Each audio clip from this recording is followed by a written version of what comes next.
Assalamualaikum warahmatullahi wabarakatuh.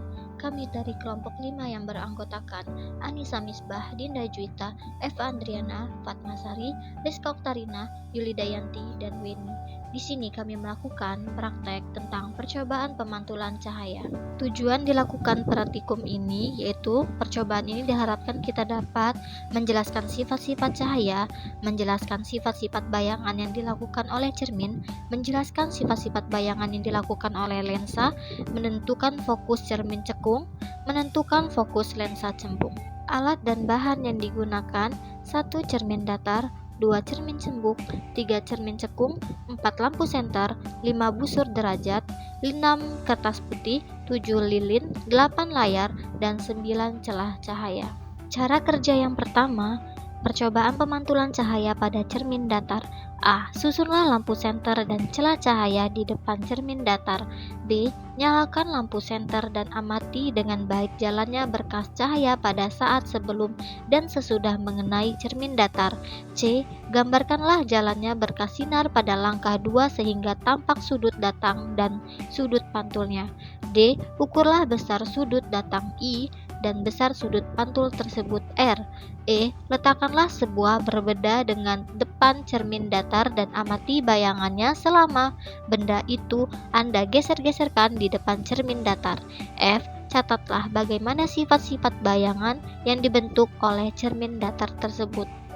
Cara kerja yang kedua yaitu percobaan pemantulan cahaya pada cermin cembung. A. Susunlah percobaan pemantulan cahaya pada cermin cembung. Dari sisi kiri terdapat layar, di tengah-tengah diberikan lilin, dan pada sisi kanan terdapat cermin cembung.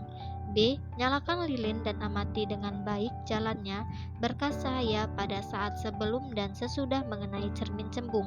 C. Gambarkanlah jalannya berkas sinar pada langkah 2 sehingga tampak sudut datang dan sudut pantulnya serta bayangannya yang terbentuk. D. Catatlah bagaimana sifat-sifat bayangan yang dibentuk oleh cermin cembung tersebut.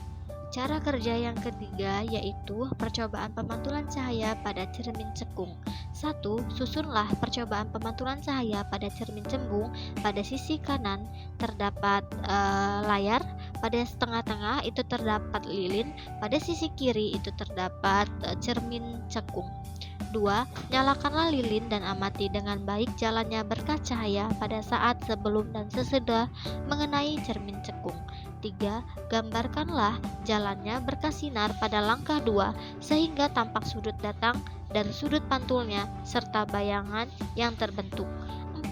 Catatlah bagaimana sifat-sifat bayangan yang dibentuk oleh cermin cekung tersebut. 5. Aturlah jarak benda atau latar layar agar pada layar terbentuk bayangan yang jelas dan tajam. Selanjutnya, ukur jarak benda dan jarak bayangannya. 6.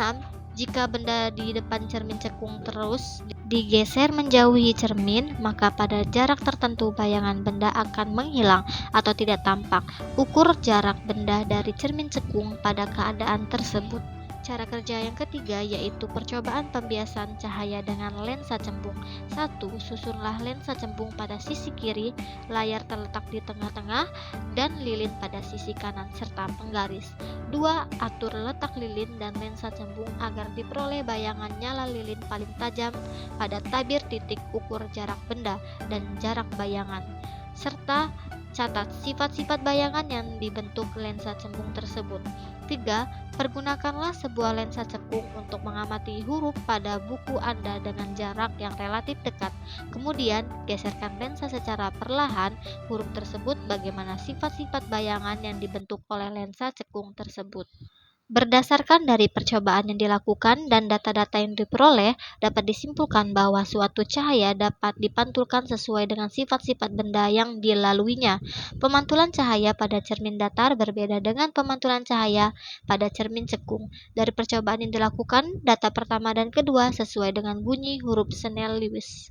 Sekian dari kami ucapkan terima kasih. Wassalamualaikum warahmatullahi wabarakatuh.